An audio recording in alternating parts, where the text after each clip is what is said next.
Start. सभापती महोदय, परिच्छेद.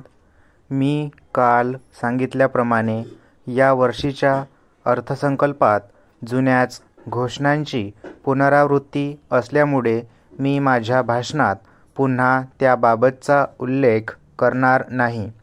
परंतु मी सांगू इच्छितो की सरकार कशा प्रकारे स्वतःचीच पाठ थोपटून घेत आहे. विविध रस्त्यांचे प्रकल्प माननीय केंद्रीय मंत्र्यांच्या पुढाकाराने आज महाराष्ट्रात सुरू आहे. केंद्रीय मार्ग निधीमुळे रस्ते विकासाला गती मिळाल्याची बाब प्रत्येक पक्षातील नेते मंडळी मान्य करते.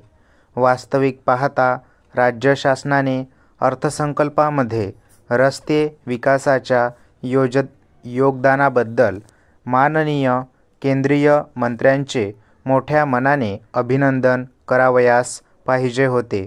दुसरे म्हणजे नागपूरला 2 वैद्यकीय महाविद्यालय असल्यामुळे अद्याप पावेतो त्या ठिकाणी जिल्हा रुग्णालय झालेले नाही. ही फार दुर्दैवी गोष्ट आहे.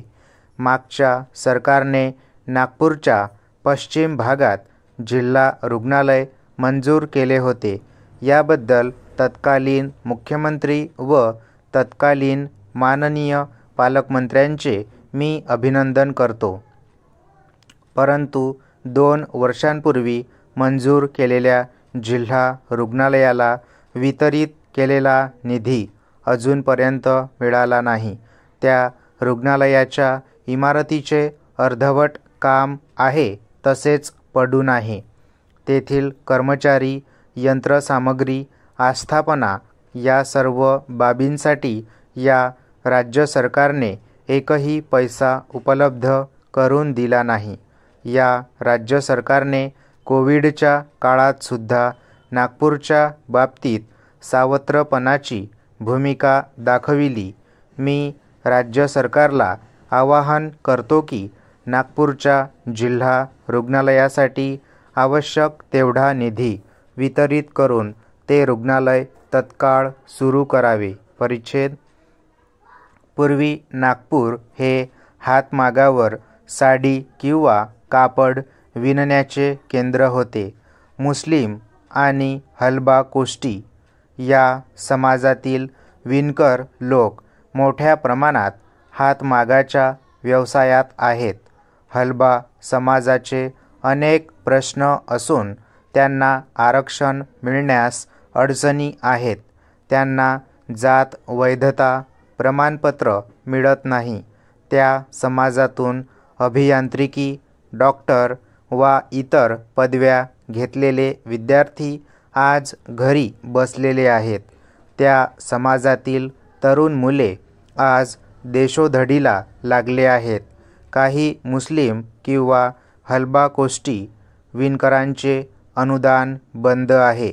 काही मुस्लिम किंवा हलबा कोष्टी विणकरांचे अनुदान बंद आहे.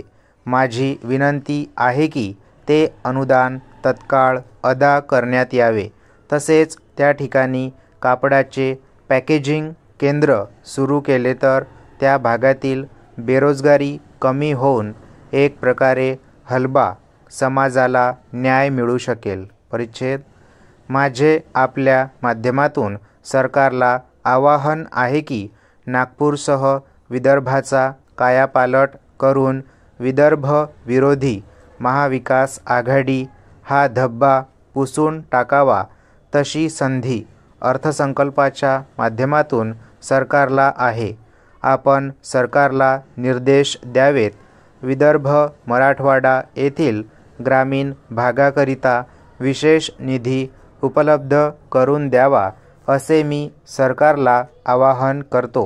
आपण मला बोलण्यास संधी दिल्याबद्दल मी आपले आभार मानून माझे भाषण पूर्ण करतो. स्टॉप.